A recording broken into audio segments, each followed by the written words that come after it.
Next matter, please, Zach. Number 17, I think. 17. Ruling in other than Allah's law. Ruling in other than Allah's law. So in other words, the question could be asked, does Thaghut, by ruling in other than Allah's law, exist today? That's the question. Does it exist? What we can say is, without any shadow of a doubt, Thaghut today is dominant. Very dominant. Manifested in rulers, governments, constitutions. These regimes worldwide have taken it upon themselves to become legislators besides Allah Ta'ala. I repeat, Thaghut definitely exists. Where? Manifested in what?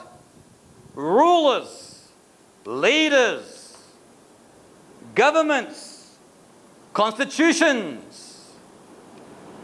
These regimes, and many of them, have taken it upon themselves to become legislators by ruling by other than Allah's law. And by doing such an evil, blasphemous thing, they have rivaled themselves with Allah subhanahu wa ta'ala. An attribute that is exclusive only to Him. You know, sometimes when you talk about this issue, people get scared. Many people get scared. Not knowing that this is one of the most essential elements of the declaration of faith, which is the understanding of Al-Hakimiyyah. We are not going to get into it deeply because we can get lost. But we are going to just touch the surface due to the saying of Allah Ta'ala in verse 36, Surah Al-Nahl, وَلَقَدْ بَعَثْنَا فِي كُلِّ أُمَّةٍ رَسُولًا what? أَنِ اعْبُدُوا اللَّهَ وَاجْتَنِبُوا الطَّاغُوتَ. So it is our duty to clarify and understand basically the meaning of this word. And yes, Thaghut definitely exists. It is actually very, very, very major, very vast, worldwide. What we must understand, and understand this very carefully, because you may get yourself in a lot of trouble. Any ruler, and make sure you take this carefully, any ruler that rules by other than Allah's Sharia, now here are the conditions, knowingly,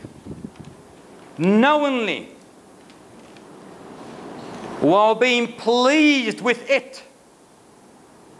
Any ruler who rules by other than Allah's Sharia, knowingly being pleased with it,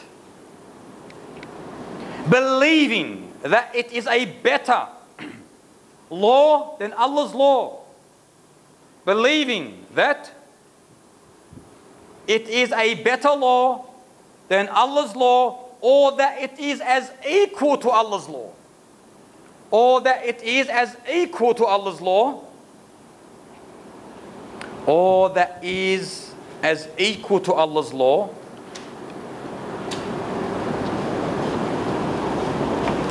now put this down as well. Thus, a righteous scholar establishes the law of Islam upon him.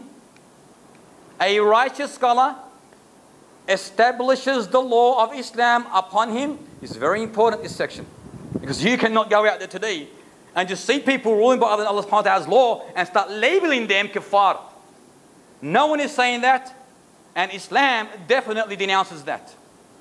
So the last of it is, a righteous scholar establishes the law of Allah against this ruler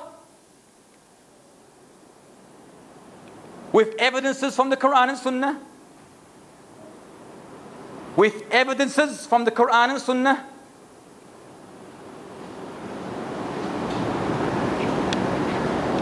and then the ruler still declines the scholar's advice, and then the ruler still declines the scholar's advice and continues to rule by other than Allah's law, and then the ruler declines the scholar's advice and continues to rule by other than Allah's law, and you can put here in brackets Tauhid, and still continues to rule by other than Allah's law, in brackets Tauhid, this ruler indefinitely becomes a kafir. This ruler indefinitely becomes a what? A kafir.